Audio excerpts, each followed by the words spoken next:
بسم الله الرحمن الرحيم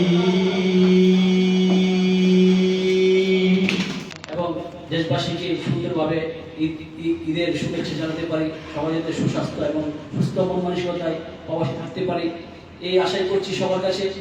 আসলে বক্তৃতা দেওয়ার এই মনোভাব বা মঞ্চ এটা নয়, এটা বিদায় লগ্নে আর বক্তৃতা দেওয়ার মতো ভাষায় দিলে ধারণ করা কঠিন হয়ে যায়।